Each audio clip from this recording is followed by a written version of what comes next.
Hello বন্ধুরা, আজকে কিন্তু চলে এসেছি নতুন একটা ব্লগ নিয়ে।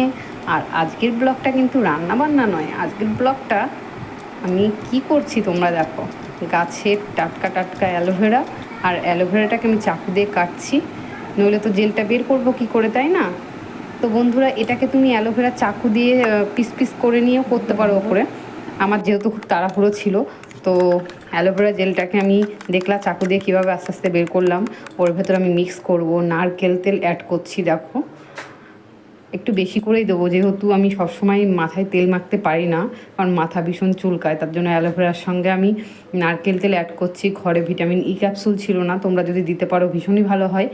তো এটাকে আমি ভালো করে পেস্ট করে সুন্দর করে দেখো নাড়ে চাড়িয়ে বেশ হাত দিয়ে দিয়েই লাগাবো। অনেকে হাতে গ্লাভস পরে লাগায়, কিন্তু আমিও অত শৌখিন নই।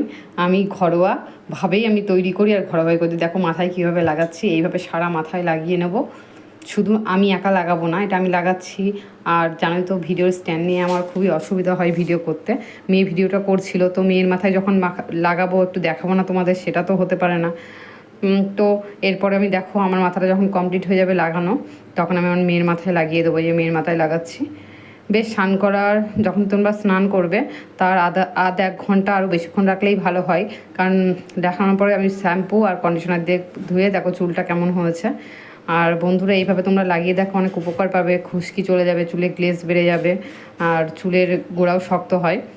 তো কেমন লাগলো আমার ভিডিওটা বন্ধুরা, আজকে তোমরা সবাই জানিও কিন্তু প্লিজ বন্ধুরা, জ্বালিও। আর আমাকে বেশি বেশি করে লাইক শেয়ার কমেন্ট করো।